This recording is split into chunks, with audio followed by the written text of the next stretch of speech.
To step into the glory, we're going to have to put on the armor.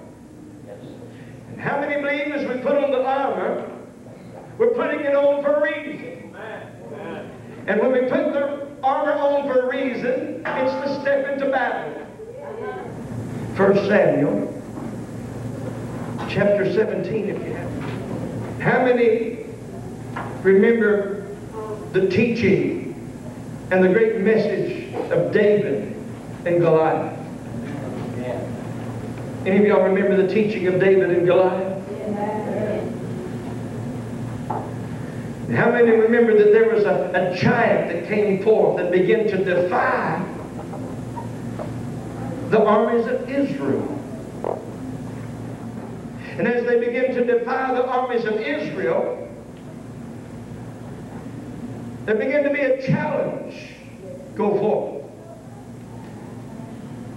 Israel was fighting with the Philistines, and they was in battle, and they would fight for a while and press through, but then when they would retreat back for a little while, every once in a while a big giant of a man would come out from the enemy side. His name was Goliath. And when he would speak out a challenge.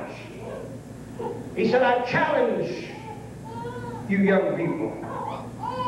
Pick out one among you. Anyone, pick out one among you. When you pick out that one that you would send out, pick out your champion and send him across, that he might fight against me. But you know, many people don't know what that challenge was about. Why didn't somebody run down that mountain? It wasn't just a battle. It wasn't losing one man. Because the custom in that day and the challenge was, send a champion, one man, one person that would stand for all of Israel. How many wants the champion to rise? David come up there where that big old giant was hollering out. He heard him say something about the God of Israel. When he said something about the God of Israel, it stirred David up. He looked at all of his brethren. He looked at all the people of Israel. He said, why? Why are you allowing that man to talk against our God? Our God is the God. Hallelujah. The devil doesn't want to kill you. He wants you to become his servant. Servant of sin. But you know what? You can't fall if you stand. Turn to Ephesians chapter 6. And you have the teaching on this morning, a portion of this. It says, finally, my brethren, be strong in the Lord and in the power of his might. Put on the whole armor of God, that you may be able to stand against the wiles of the devil. Once you've done all, you will stand. There's no ifs, ands, and buts about it. When you put on the helmet and the breastplate, and have your loins girded about with truth, have the sword in your hand, the shield in your other hand, you have your feet shod, have your legs protected. Oh, hallelujah. So when you put all that on, stand. To stand. Come on now. You're going to stand. It was a command of God.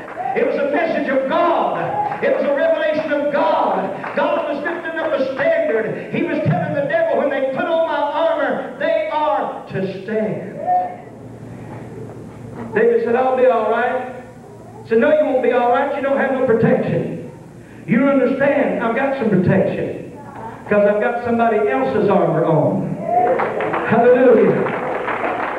I don't have my armor on, and I don't want Saul's armor and his army's armor. I've got God's armor on. Hallelujah. Taken to you the whole armor of God. In other words, we need to go pick up God's armor and put it on us. Hallelujah. How do we step into the glory? How do we step into the glory? We begin to step into battle. If we're going to step into battle, we must have the armor on. Because if we don't have the armor on, then the devil can get us. The devil can destroy us. But if we put on the armor, and we put on all of it, then we go running into battle. So, that little slingshot, what's that going to do against that great old giant, old Goliath? Let me tell you something. If you got on the whole armor, someone said, how? Did you know that was the whole armor that day? That was the whole armor. That represented the whole armor. Why? Because it was what God had. And what God had for him to put on.